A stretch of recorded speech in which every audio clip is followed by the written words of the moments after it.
ನಮಸ್ಕಾರ. ಲೋಕಾಯುಕ್ತ ದಾಳಿ ಟಿವಿಗೆ. ರಾಜ್ಯದಲ್ಲಿ ಹಳೆಯ ವಾಹನಗಳಿಗೂ HSRP ನಂಬರ್ ಪ್ಲೇಟ್ ಅಳವಡಿಕೆ ಕಡ್ಡಾಯ. ಈ ಬಗ್ಗೆ ಹರಿದಾಡ್ತಾ ಇರುವ ಸುಳ್ಳು ಸುದ್ದಿಗಳಿಗೆ ಕಿವಿಕೊಡದೆ ಕಡ್ಡಾಯವಾಗಿ HSRP ಫಲಕವನ್ನು ಅಳವಡಿಕೆ ಮಾಡಬೇಕು ಅಂತ ಸಾರಿಗೆ ಇಲಾಖೆ ಸ್ಪಷ್ಟಪಡಿಸಿದೆ.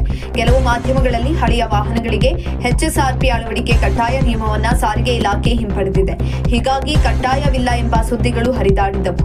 ಈ ಹಿನ್ನೆಲೆಯಲ್ಲಿ ಸಾರಿಗೆ ಇಲಾಖೆ ಸ್ಪಷ್ಟನೆಯನ್ನು ನೀಡಿದ್ದು, ಯಾವುದೇ ವದಂತಿ ನಂಬಬೇಡಿ ಅಂತ ಮನವಿಯನ್ನ ಮಾಡಿದೆ. 2019 ಏಪ್ರಿಲ್ 1ಕ್ಕಿಂತ ಮುಂಚಿತವಾಗಿ ನೋಂದಣಿಯಾದ ವಾಹನಗಳಿಗೂ HSRP ಅಳವಡಿಕೆ ಕಡ್ಡಾಯಗೊಳಿಸಲಾಗಿದೆ. ಈ ಆದೇಶದಲ್ಲಿ ಯಾವುದೇ ಬದಲಾವಣೆ ಇಲ್ಲ ಅಂತ ಸಾರಿಗೆ ಇಲಾಖೆ ಸ್ಪಷ್ಟಪಡಿಸಿದೆ.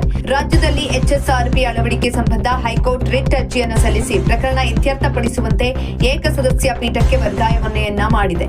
ಆದೇಶದಲ್ಲೂ ಸಾರಿಗೆ ಇಲಾಖೆ ಆದೇಶಕ್ಕೆ ಯಾವುದೇ ತಡೆಯಾಜ್ಞೆ ನೀಡಿಲ್ಲ. ಬದಲಿಗೆ HSRP ವಿಷಯದಲ್ಲಿ ತರಾತುರಿ ಕ್ರಮ ಕೈಗೊಳ್ಳದಂತೆ ನಿರ್ದೇಶಿಸಿದೆ.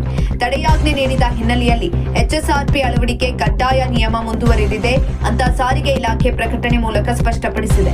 ಇತ್ತೀಚೆಗೆ ಕೆಲ ಮಾಧ್ಯಮಗಳಲ್ಲಿ ಹಳೆಯ ವಾಹನಗಳಿಗೆ HSRP ಅಳವಡಿಕೆ ಕಡ್ಡಾಯವಲ್ಲ ಎನ್ನುವ ಸುದ್ದಿ ಪ್ರಸಾರ ಆಗುತ್ತಿರುವುದು ಇಲಾಖೆ ಗಮನಕ್ಕೆ ಬಂದಿದೆ. ಕೇಂದ್ರ ಮೋಟಾರು ವಾಹನಗಳ ನಿಯಮಗಳು 1989 ನಿಯಮ 50 ಅಡಿ ಕೇಂದ್ರ ಸರ್ಕಾರ 2018 ಡಿಸೆಂಬರ್ 4 ಅಧಿಸೂಚನೆಯನ್ನ ಹೊರಡಿಸಿದೆ.